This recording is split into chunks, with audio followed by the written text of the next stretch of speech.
Thank you. All right, so we're going to move on to our final series. Well, this isn't really a presentation. It's our Clean Water Act panel.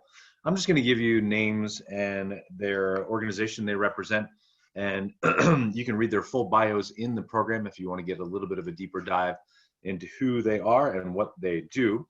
First person I'd like to introduce is Miss Barb Horn from Colorado Parks and Wildlife. Say hi to the people, Barb. Hello. Hello. What are you waving over there in the background? Oh, is that your screen? Gotcha. Yeah. Curtis Cross of Grand Mesa, Uncompahgre, and Gunnison National Forest. Where are you at, Curtis? Good morning. I'm here in Montrose. Hi, Curtis. Welcome. Scott, I might get your last name wrong, so correct me if I do. Garncarz with Colorado Water Quality Control Division. Hello, everyone. Yes, you got it right. It's Garncarz. Good. Not bad for me. I usually mess up things as simple as Smith. And finally, Shahid Mahmud from the EPA's new Office of Mountains, Deserts, and Plains. There we are. And Shahid, you're still muted. I'll unmute you. Well, I guess I can't. All right, so yesterday with our panel, you know, these are a little bit shorter times on these panels. So bear with me if we don't have a ton of time for cross-pollination of answers between folks. We would love to have that. Of course, the virtual environment makes that a little hard, and we're just have a short window to talk together. So we might not have the opportunity for everyone to jump in on every question, but if you feel inspired, please do. So let's talk about our first question. How will the narrower federal protections for wetlands and waterways impact the way your organization conducts reclamation and remediation work? Anybody want to take a stab at that?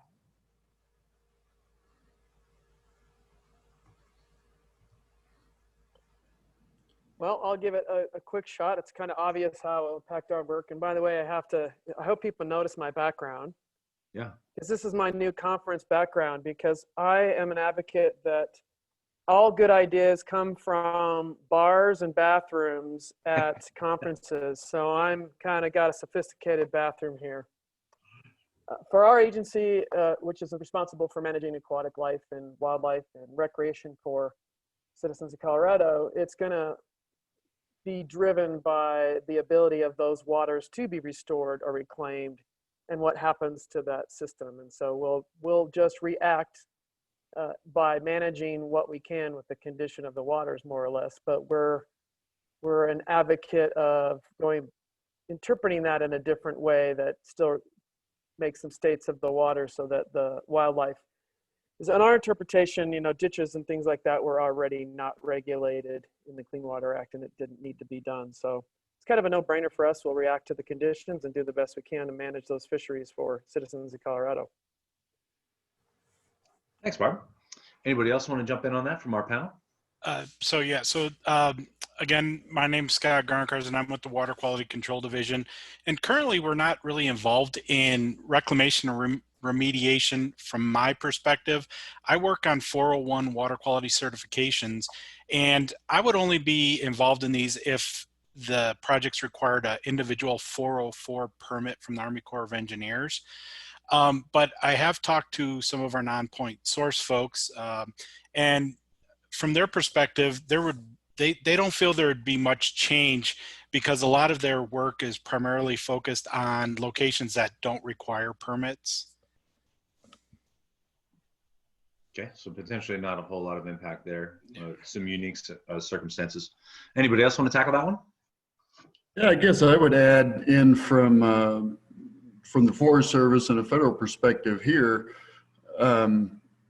I don't really see that it's going to have a huge impact for us either. I mean, as we're implementing our reclamation projects, we're generally using CERCLA authorities, and as part of our designs, we'll still continue to make sure we're watching out for wetlands. A lot of that's still covered by our forest plan and other things that we're still seeking to comply with. So I don't really see it as being a big impact for us. Thanks for sharing. All right, let's move on to our next question. Recent EPA guidance and Supreme Court decisions with respect to groundwater sources can be seen as contradictory. How is this affecting on the ground, look at the pun, decision-making in your organization?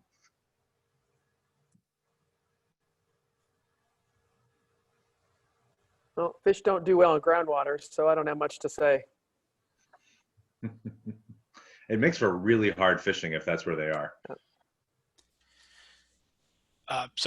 Again, Scott Garncarz here. So again, I don't deal with groundwater personally, but I talk to our permitting folks that do permit for groundwater discharge and things, and they don't feel that their practices will change much due to this decision. And so I mean, I could go into some more detail if people need to, but if that groundwater is hydrologically connected to surface water, that plays a big role. But overall, they don't feel that the permitting will change much, their practices.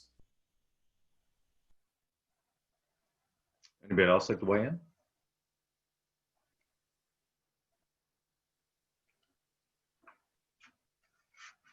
Well, fine. I'll move on then. Our next question: how might EPA's new Office of Mountains, Deserts, and Plains, if we had a representative from them, interact with your organization? So this is, I guess you get the opportunity to tell Shahid what you're looking for out of him.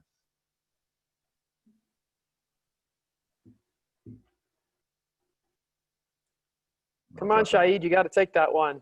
Yeah. Okay. So basically, can you hear me? Yeah.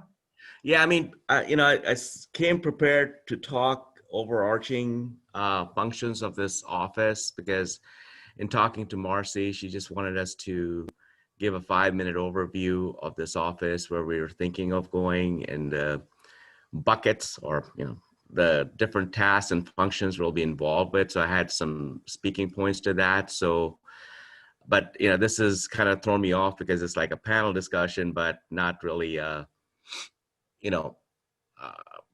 opportunity to talk about this office. So I guess. Shahid, take the opportunity to do that really quickly. I think we have enough time for that. Exactly. Shahid, I do think you can definitely introduce the office as a part of starting with these remarks. And I think it'll be a great interactive opportunity to learn, and then take that question and respond. So thank you for doing that. Right. Yeah, thanks, Marcy, and good morning, all. I also want to thank you for inviting me to this panel discussion and force-fitting our office into this discussion, which is really a good discussion. So, Marcy's asked me, as I said, about this new office. As most of you know, that our Deputy Administrator, Doug Benevento, announced the formation of this office in Colorado Springs earlier this month. And our office is part of the Office of Land and Emergency Management, OLEM, which oversees Superfund and RECRA, underground storage tanks, brownfields, et cetera, and federal facilities. And our office will be reporting directly to our Assistant Administrator, Peter Wright. I've sort of been humbled and honored and excited to be selected as the initial office director. Still kind of drinking out of a fire hose, but it's like trying to set up an office. I've never done that before, but I'm looking forward to the opportunity. I'm passionate about these areas, about mining and addressing these mining sites. Initially, some of the things that we're going to be doing is working with our regions 6 through 10, EPA's region 6 through 10, as well as our OLEM offices and other offices and headquarters to oversee, coordinate, and provide support to Superfund related hard rock mines, west of the Mississippi. We envision our office initial activity is to work with our Western regions to implement our latest, most innovative project management approach. I guess we call it lean management, or ELMS boards, and project tracking systems through Microsoft Project to the 63 NPL mining and mineral processing sites, not mineral processing sites standalone, but just mining and integrated mineral processing sites. What we want to make sure is that our regions are meeting their projected targets, and also learn from this tracking system and identify common technical, policy, programmatic, and other issues, so that our office can focus in and discuss and resolve these issues. Because a lot of times, because we're kind of been siloed, we need to have an office that I'm envisioning, an office overseeing this and trying to identify and resolve some of these issues that have been kind of hung up. And hopefully that'll result in a quicker pace of these cleanups and to improve environmental conditions at these sites. Additionally, we envision that This new office will serve as EPA's central point of contact for other federal agencies, states, tribes, and others who have responsibility for or are impacted by these types of sites, and develop innovative technologies and effective programmatic approaches to address these legacy sites and pollution associated with that. Now, while we're still trying to ramp up with our staffing and capacity, our office is committed to also work with tribes as a critical partners for cleaning up these sites. And we've already begun to outreach and engage with the Navajo Nation regarding the many hundreds of abandoned uranium mines that they have on their lands. We also believe, and I don't know if Jason Willis is there, we also believe that one of our key roles is to address some of the concerns and issues identified by various groups within our existing laws and regulations to promote good SAM and watershed-based cleanups in our western states, with regions 6 through 10. So that's some of the things that we have, but then we also want to play a key role, and most importantly to this group is we want to continue to play a role in technology development. Basically we want to work with our federal, state, and tribal partners, as well as academia, industries, and others, to listen first and identify the use of cost-effective, innovative technologies to address these mining waste sources, like, where you have waste rock piles or tailings or heap leaches, and then again, something that we also are very interested in is mine influenced waters, which, we're addressing under Superfund and non-Superfund sites. We need to come up with cost-effective ways to deal with these sites, because the old lime treatment and precipitation and generation of sludge and having long-term O&M costs associated with that, we need to figure out a way to effectively address those types of issues and come up with solutions that are innovative, that we can take on to the next, century, this century and beyond. So we need to really think about what we can do. And then, like I said, we're here to listen to ideas and thoughts. And our office wants to dialogue and listen with the various folks, including practitioners, to identify technologies that we can be used right now, and then also work with our partners to come up with a way of advancing technologies from, beaker scale to pilot scale to full scale.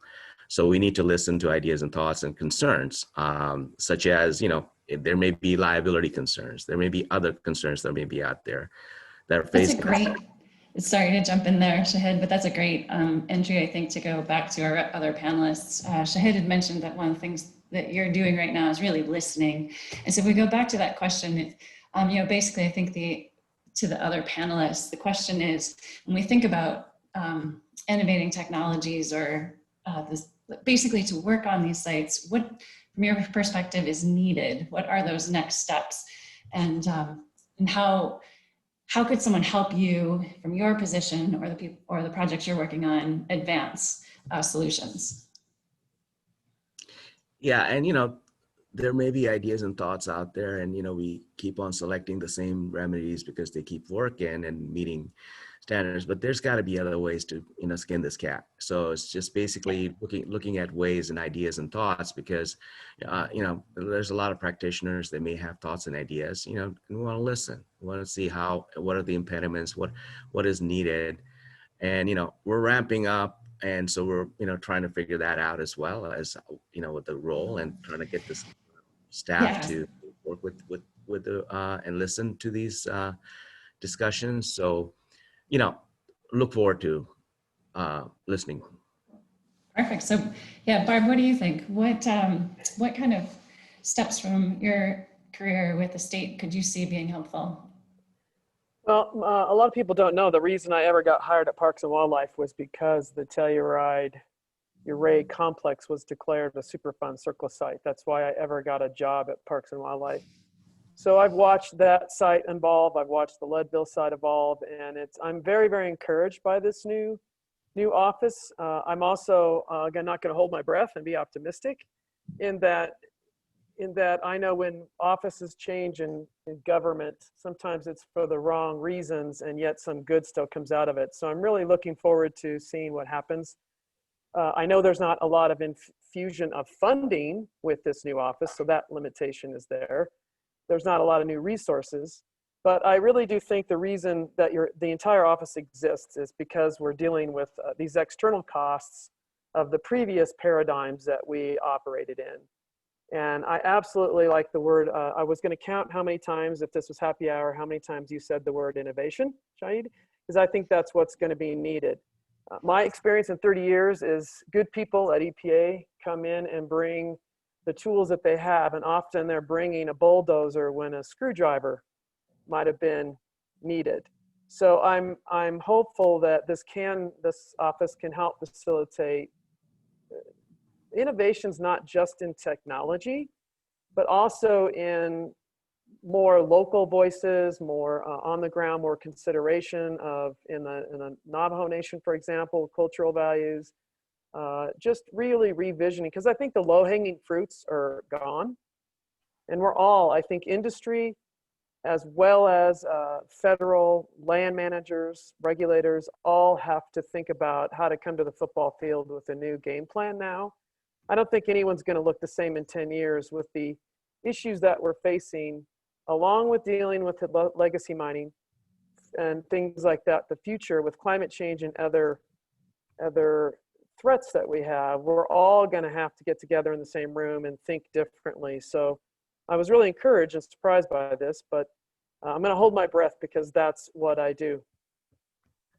And Barb, that's my vision and my thoughts, because working on these sites for over 20 years, thought that, having an office that can directly report to Olam, and, I don't know about the funding either and the resources. I mean, it's a limited staff, but, our goals and our ideas are kind of lining up with what you're saying is we do need to look at these differently. And the same old, I don't know if it applies or not. And then, maybe thinking of other ways of, are there options and technologies that are, can recover metals to offset, I mean, they didn't used to mine for rare earths, for instance. For instance, it's a critical minerals executive order that came out. So, I mean, I don't know if we ever did. I mean, it was gold, silver, mine, copper, whatever, copper, et cetera, et cetera. Nobody looked for other stuff, right? So are there opportunities there? And maybe there's just a handful of those. Maybe there's like 3, or maybe there's 10. I don't know. To offset, how if there is going to be, some sort of a, long-term involvement, offsetting the cost for that. There's opportunities to work with. And when I was in my previous position working with New Mexico to look at renewable energies being sited at some of these sites, reprocessing, reusing materials for, like at Tar Creek, you use, for roadbed materials. So your exposure is not there because it's a different scenario, different risk scenario, uptake, et cetera, et cetera. So looking at, the different opportunities that are out there other than just, just pump and treat until the cows come home. But, it's just basically trying to figure out other ways to, make progress at these sites, yet identifying opportunities that we can explore. I think, Shahid, there's going to be a point where there's going to, with these innovations, where they're going to hit up against this regulatory, that regime. And I think that's what needs a little bit of fresh minds and I'm not a fan of, to me, regulation and the environment, this gap between regulation and environment needs to be dissolved. Regulation is not bad or good. The environment's not good or bad. We need to find ways where they're really integrated, and that we have appropriate regulation that doesn't take away all the incentives for innovation and businesses to make money, because that's what they need to do. So we need to just start living that path, I think, in all of our worlds and conversations from the ground up. Couldn't agree more. And I wanted to bring Curtis into this too, because I think somebody who's landowners are in it for the long haul as well, just kind of like got mentioned there. And it's one of those interesting pieces of, like, Curtis, from your perspective, you are the Forest Service and you're the government, you're the environment and the government, right? So what's your perspective? So I guess I think one of the ways we could really benefit from this new organization with EPA is we have so many of the sites we're dealing with now are mixed ownership, where the waste can extend past the Forest Service line and beyond maybe a private company's line or just a private property owner. And if we can figure out a way to better cross that line and do more comprehensive actions on these sites that span across those property lines, I think we'll see a lot of benefit in the ability to deal with some sites that have been kind of hamstrung by our process of trying to figure out how to work between the two agencies. So I think that's where I'm real excited to see how we might be able to move forward and work better on these mixed ownership sites. And Curtis, let me just comment. I mean, I don't know if you were aware of the redelegation memo that we're been working on the Matterhorn site, and that's one of the things. But at Atlas Mine, where I think Trout Unlimited was involved, we also work with Forest Service and DOJ to, make sure that project move forward. And we do have this federal mining dialogue that I've participated in over the years, which had BLM, Forest Service, Park Service, USGS, and DOE to talk about issues. But it was a staff level, self-directed type of a team. We, as our 1997 hard rock mining framework that was done back in the day, they said, you need to have some sort of a higher level conversation with the higher level peoples within the different organizations to, identify some of these issues that are kind of hamstringing, working together and trying to, help each other out to advance these projects. Because a lot of times there's, I think rightfully so, the federal land management agencies may have issues with liability. And, there's been court cases, et cetera, et cetera. So, we got to knock down, if they're real, real barriers, try to knock those down and figure out how to do it. Because our office is not really, and this is getting back to Barb's point too, as well, because we're the executive branch, just like you are, right? So influencing regulations and others, that maybe, somehow, some way we have this collaboration that can, we can't lobby, right? We can't sort of make suggestions, but we can provide technical assistance and whatever. Somebody has to craft those bills, right? So basically, getting back to you, Curtis, I totally agree with you. There needs to be a more collaborative manner between our agencies and, BLM being the other part as well, to work together to advance these projects across, because, this is a checkerboard out there under the general mining law. So yeah, I mean, we need to sort of work together to see how we can sort of not trip over each other, get in each other's way, but coordinate and have, like Matterhorn, have one OSC overseeing this, or like Atlas, one over, you don't want to have multiple agencies overseeing it. That doesn't make fiscal sense either. So we need to sort of work on it and continue to talk to you all and others in like states to see, and that's one of our functions is to listen and talk and see how we can come up with a better way forward so we can work efficiently and limited dollars, leverage our resources to address these sites. So I don't know if Curtis, if that addresses your point. Yeah, and I think you bring it. Go for it, Anthony. Well, I'm curious to see where this goes, and I don't think the answer comes in the next by the end of this panel, probably. If you guys have a quick version of that, that's great. I'd like to weave in Scott here if we could on this, but I got to tell you that I'm hearing the word innovation, cooperation, collaboration, and policy flexibility from a bureaucratic institution. And no, I'm not pointing fingers at you, Shahid. There's plenty of bureaucrats on here. It just is pointing out that 2020 is continually surprising as the weirdest year ever. All right, so Scott, any reaction to what you've been hearing?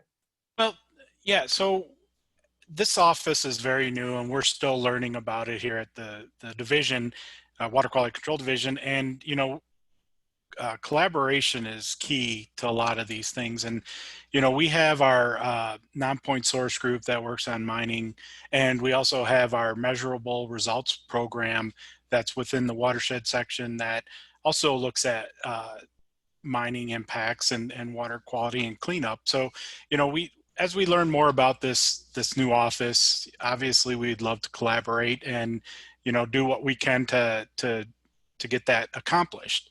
You know, there's our folks with non-point source, Tammy, and now I just blanked on her last name. And but we have our restoration and protection unit, and we have Matt Malik, who's our measurable results program person that are, you know, will do what they can to work with you, and we are excited to see where this office goes and what can be accomplished from it.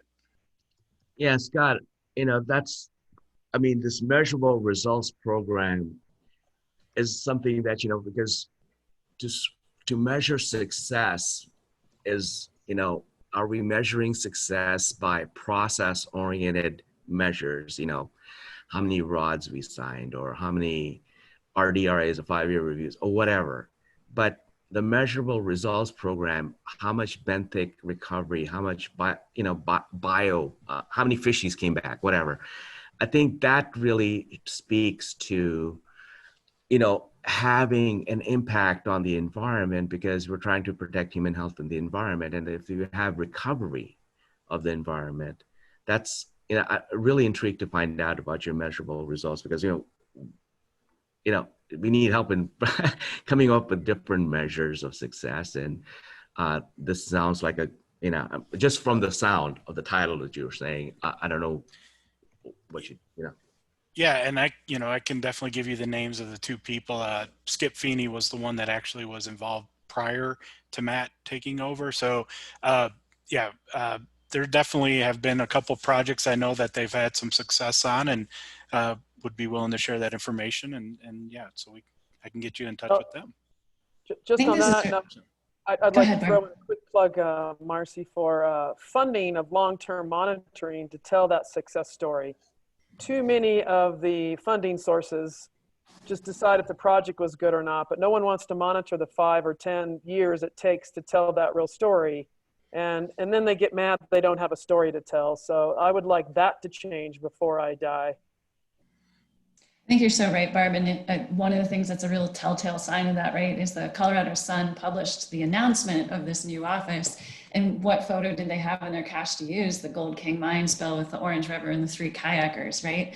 Like, we need to get more stories out there and really change that dialogue and make sure that we're talking about what we're capable of achieving, and the goals and the direction as a part of creating the future we want to be a part of. Couldn't agree more. And we won't know if we're there without the monitoring. I want to pull something up from the chat and throw it out here. Mitch Dorsk is a recent graduate and did his master's on rare earth elements. And Mitch said, one of the best ways to move towards innovation is to involve the new generation. And, you know, new ideas, new blood helps with that. They just think differently than we do. They're more used to technology. So I wanted to kind of ask, that question to this panel is, how do we involve the new generation? What's the plan? Scott, you want to lead us?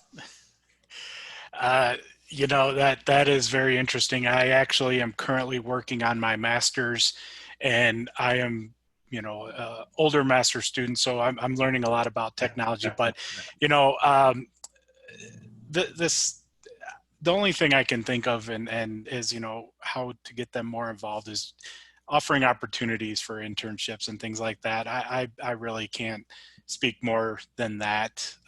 That's kind of out of my my field here. So, Well, I'll throw in, I think, and I like what I'm seeing on technology is, first of all, they're not a they like they're aliens. They're part of us, although they might think we're aliens. I think conferences and events and with technology and COVID and things, we don't do enough featuring them and including them at a seat at the table. I mean, I've done my share over 30 years. Right now I have 3 interns and about 7 volunteers that I work with, just mentoring capacity. But that isn't the same thing as getting their ideas out there and treating them as equals at the decision table and in these processes. And I don't know how to actually do that, but I wish we would do a ton more of it, giving them an equal seat at the table.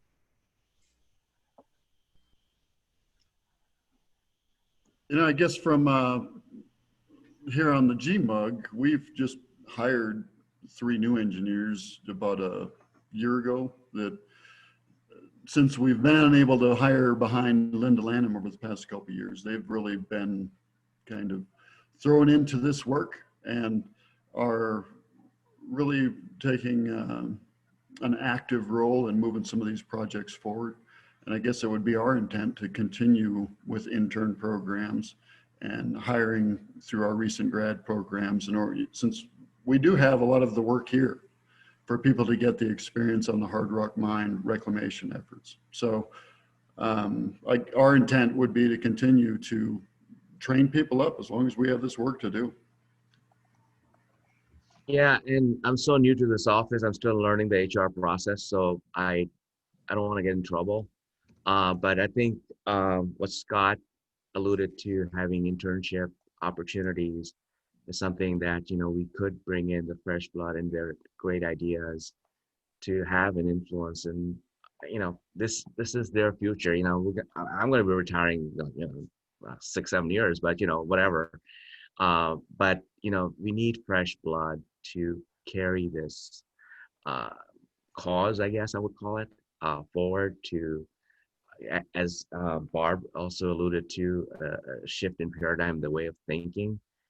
I can't think of a better set of folks that could lead that going into the future. But I just don't know what process that's involved, but other than internships right now.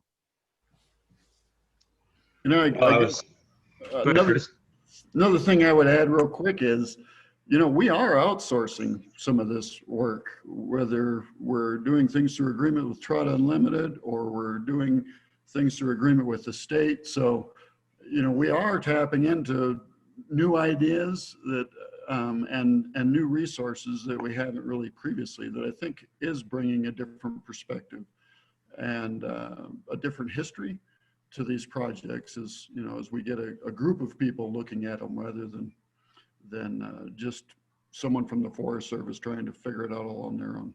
Yeah, Absolutely. Well, thank you to our panel. We let them run a little bit long, and I know we could have run even longer, and I'm sorry that I did that. I was trying to text a millennial on my flip phone to see if they wanted to jump in on this, but I couldn't get to it. I had to get the R's and the S's, and those take forever. So there's going to be a survey link sent out for the entire conference, but before we do that, let's give our panel a big round of applause. We appreciate them being here today, and thank you so much, Shahid. I see a great future for your office to be involved with the expo that's put on and the San Juan Mining and Reclamation Conference. I just think it's a perfect fit for the on-the-ground stuff that's happening, the ideas that are coming forward, and maybe then seeing how your office can support in any of the ways that you could. So that was really great to have you added to this panel. Thank you for being here. Thank you. Thanks to the rest of our panel as well. We're going to do our final trivia and wrap up.